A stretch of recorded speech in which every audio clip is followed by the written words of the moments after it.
Good afternoon. Welcome and thank you all for attending the UNC Board of Governors public comment session.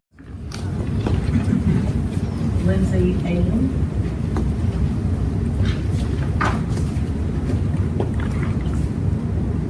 Hello, my name is Lindsay Ailing. I'm a PhD student in UNC's History Department and one of the organizers of the Silent Sam sit-in.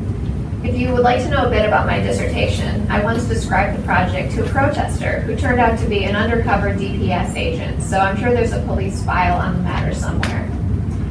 It is interesting to me that the university would spend tuition dollars to surveil student activists, especially when the goal of our protest is to bring UNC into compliance with federal law. In September, you received a letter from the lawyer Hampton Dellinger advising the university that Silent Sam creates a racially hostile learning environment in violation of Titles 4 and 6 of the Civil Rights Act. I've seen firsthand how accurate his argument is. When Maya and I hand out flyers together on game day, Silent Sam supporters treat us differently. They call me an idiot, but they tell Maya she's illiterate. I've heard multiple hecklers tell multiple Black student activists that they were only accepted into this university due to affirmative action. When I mention my advanced degree, people might call me an elitist snob, but no one has ever questioned that I belong here. More than a century after Silent Sam was erected by a group that did not believe African Americans should have the right to attend public schools, the statue's presence still emboldens its supporters to challenge Black students' basic right to exist as members of our community. There's a direct link between the racial hostility Silent Sam fosters and the threats of violence against student protesters.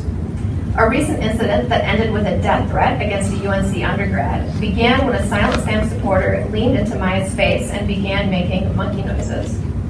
In August, two men approached the protesters and asked, "What would you do if we came back with guns?" Weeks later, those same men were back at Silent Sam screaming, "White power." When protesters identified the men, we discovered that one of them had a lengthy arrest record, including one charge of sexual assault.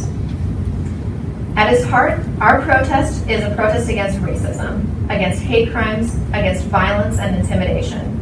Our goal is to bring this university into compliance with the Civil Rights Act and to create a learning environment that recognizes the fundamental equality of all human beings. So why are we treated as the criminal element? Chancellor Folt once described our protest as open democracy. Why is UNC's administration using our tuition dollars to run a police sting operation against open democracy? I have one final question, this one for the Board of Governors. Should UNC's leadership choose to comply with federal law by removing a catalyst for discrimination and violence from our gateway to campus, would that decision cost them their jobs? Thank you.